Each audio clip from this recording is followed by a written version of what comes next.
Welcome back to this interactive segment, and let's say for the last a week or 2 weeks or so, the Kenyan political landscape has been shaped, or perhaps has been a little bit quiet. We were mourning 14 innocent souls that died in Kakamega, plus the former head of state, retired President Moi. But at least, of course, a lot of things did transpire during that moment. We do remember even the BBI steering committee starting their duties this week. So we have a lot to talk about. And joining me in studio is the MP for Mbeere South, Colonel Geoffrey Kingagi. Thank you. Karibu sana mheshimiwa. Asante sana. You used to be a military guy, and you also were the aide-de-camp of former President Kibaki. Perhaps you can just a minute on the military parade that we saw. Thank you very much. I think let me start by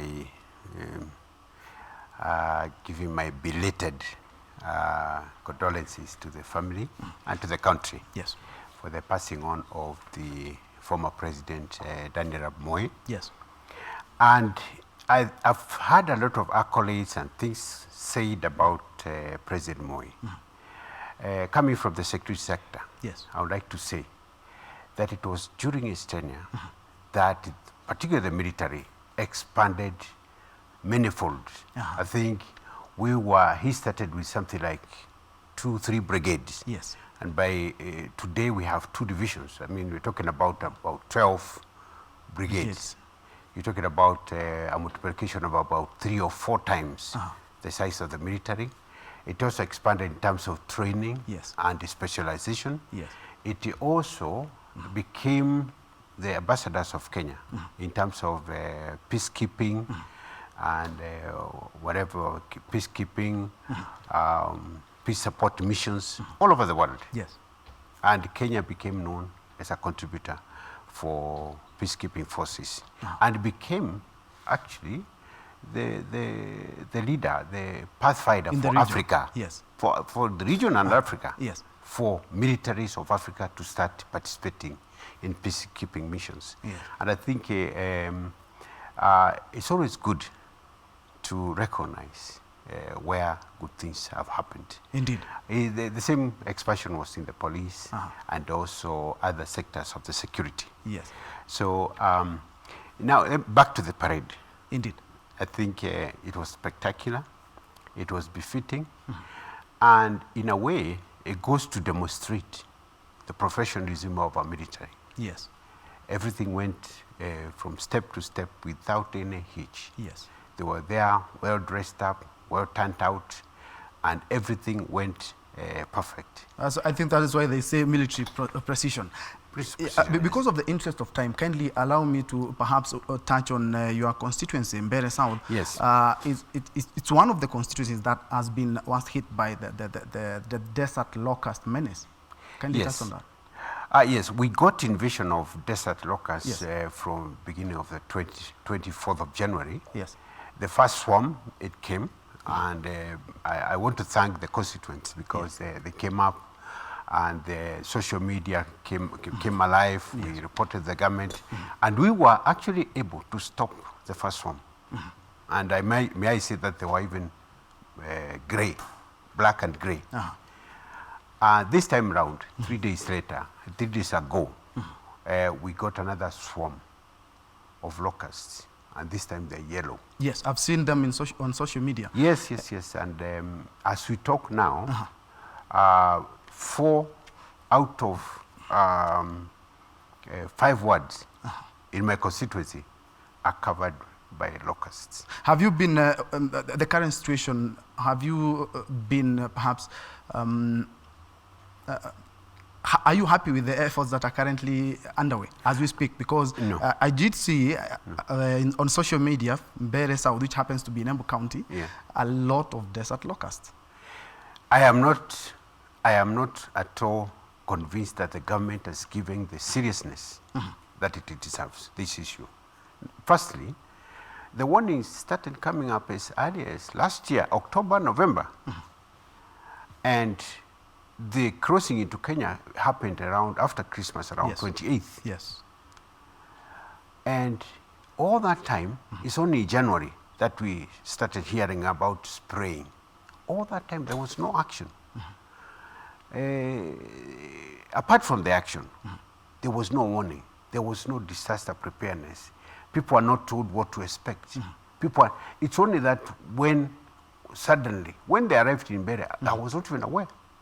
I was just called and I rushed there and I found this is a disaster because of crops in the shambas. People were completely unprepared. It was mobilizing people to go harvest millet and harvest everything at night. At night? At night. And they even coined their own methods of protecting their crops. They started smoking them. They started making a lot of noise. Yes. And they discovered some of the methods were working. Yes. And that's how they were able to recover a little bit. But it's a disaster. Yes. I think if we had better warnings, we would have done better. A knee-jerk reaction, perhaps, but it was, much later. It was really credit to the citizens. Yes. That they came up with innovations. Yes. Then, when they were stopped, we thought it was over. Yes. 2 days ago, another storm comes. It's even different. We are not even being told. There's a difference between the yellow ones and the green. Up to today, nobody's even telling us. I know the Minister for Agriculture was in the area alone. Yes. 2 days ago. And even then, he didn't tell us what to do. He didn't tell us what to expect. He just told us not to panic. Not to panic. In 3 days, yes, the whole constituency is covered. And it's not it's just not a constituency. The Tharaka is covered by locust. Mbeere North is covered by locust. Today, Mbeere South is covered by locust. They have now advanced to Kirinyaga. Yes. And they are advancing to their fields. And they're still moving. Yes. And people, and especially in these areas, have been calling on the government perhaps to come up with mitigation exercises because they are claiming this will be a national disaster when it comes to food security. It is a national disaster. Others have even called for compensation. Yes, it is a disaster. I don't know how to tell you, how to emphasize this. If you go to where the locusts went first, you find holes in the ground. And we are reading from the internet that these locusts, each one of them digs 3 holes and deposits 50 eggs each. So that's 150 multiplication for every one locust. Yes.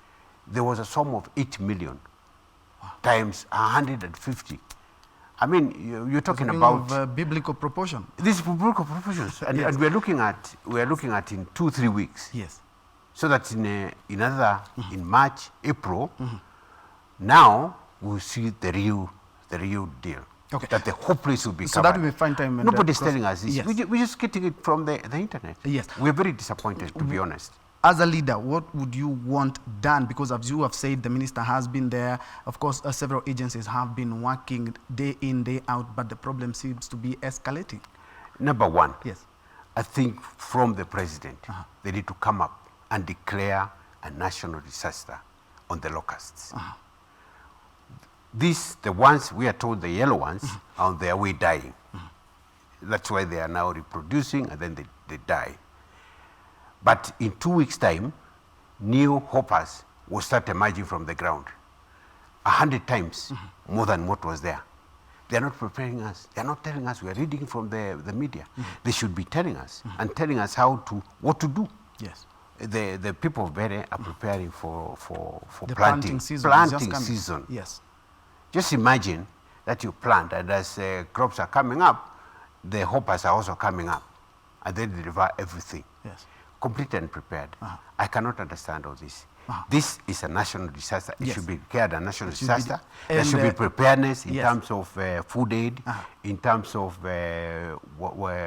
mitigations about the locusts, in terms of how to control, in terms of compensation, in stuff, all manner of compensation. And I think it's completely understated, and I'm very disappointed at this point. Yeah. Okay, let's cross over to politics. During the burial of the late former President Moi, we saw that the baton, the famous Fimbo ya Nyayo, was given to Gideon Moi to lead now. Do you think it is going to change the political landscape, and especially for KANU and the politics of the Rift? Yes, I think it was a telling moment when the baton was handed over and the one who was receiving didn't know even what to do with it. And it looked like he was... You appreciate it was a surprise. It looked like it was an emotional moment. Yes, yes. And I think all of us got into that emotional moment of, oh my goodness, this is an end on an era. Yes. And perhaps a beginning of another one. Yes, it could be a beginning of another one. However, I think narratives have been carved already. And I think the train has left the station. Yes. And I think it could be slowed down a little bit, but I don't think that there will be a rerouting of political rerouting. As far as I'm concerned, I think the train left the station, and Kanu may find itself, you know, enjoying a moment of sunshine a little bit, but nothing fundamental is going to change. And in the wake of the new power shift, Gideon is the one leading the oldest party in the country. That's right. Are we likely to see other alliances? Obviously, Kenya, we have just ran, parties have always ran from elections to election. And this one is a transitional election, so there will be more changes than a previous one because the president is changing hands. Yes. So yes, there are going to be alliances. But I think apart from names, apart from players joining hands and all that, very little changes in the political arena. So yes, there will be change and there will be no change. The players are the same. We expect the same songs. And moving forward, I think Kenyans really have to make up their mind. And I think even the political class and the leadership, there has to be voice of reason. Yes. Because people are carving out narratives every day. Yes. And they are confusing people. To be honest, I tried to talk about some of these things in my constituency, and the citizens were very confused. They told me, please don't talk about that. Tell us about development. Okay, the Punguza Mizigo initiative by Third Way Alliance Party. We saw the Punguza Mizigo, let me call it Punguza Mizigo A, which of course flopped. Now we have Punguza Mizigo B that they want to introduce, and they have also said that they are going to invite the president when they will be launching a parallel, let me call it parallel initiative. Voice of reason, my friend, voice of reason. Punguza Mizigo was talking about CDF going down to the MCAs. He was talking about all manner of things. And when you look at them, they're simply trying to get acceptance at the county level, county assembly level. What was the substance of Punguza Mizigo? There was nothing. Because they're saying Punguza, the number of MPs. Yes. Punguza 349 to around 147. To be 100.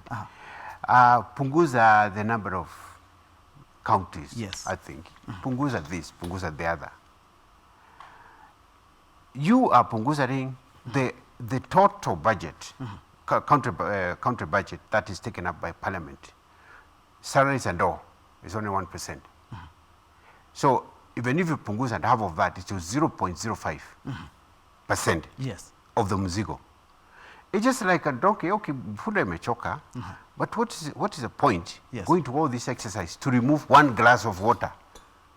And the punda has got 5 mitungis. If you are removing one mutungi, because the executive is the one gallows a lot of money. We didn't see what he's doing with the executive. There was no Mzigo being Punguza, in my view. So, Punguza Mzigo too. Indeed. What is different? It's the same thing. He's just trying to clothe it with acceptable language. Yes. It's just narratives. And do you think it is going to water down the gains made by BBI as us now? I don't think it's going to water anything. I don't think it's going to water anything. Gains, if there are any gains. Yes. By BBI. I think it will be a narrative like any other. It will be geared to feasibility, it will be geared to a political narrative being crafted for the benefit of somebody. And the steering committee on the implementation of the BBI initiative, they are starting their sittings this week. And actually tomorrow, they will be having a sitting tomorrow. And I do remember even the Anglican Archbishop Ole Sapit talking about it shouldn't be anything political. It should just be left to Kenyans. You think that now that even the political divide and even the religious side, they're talking about let this thing not be political. Is it possible in a country like Kenya where politics seem to thrive at any one time? Listen, we were called to bombers. Yes. I was sure that we saw a document from far, but there was a document which was circulated in the social media. So we read a little bit of it. And for the face value, I looked at it and I said, if this is all it's all about, I think there's no need of fighting. We can live with this. And I think generally speaking, everybody said, fine, we can live with this. But 2 days later, there were rallies and big rallies being held and people dancing, people can't stop reggae and all that kind of thing. And you wonder, what is this all about? And later on, you see now, the task force has been revived. Yes. And then you see the president alone in Mount Kenya. It's totally confusing. I think it's time we put a stop to the nonsense. Let us hear what it's all about. Yes. Is it that document? Yes. Because if it is that, I think Kenyans have accepted. Yes. And people have wrestled the reasons for BPI. Yes.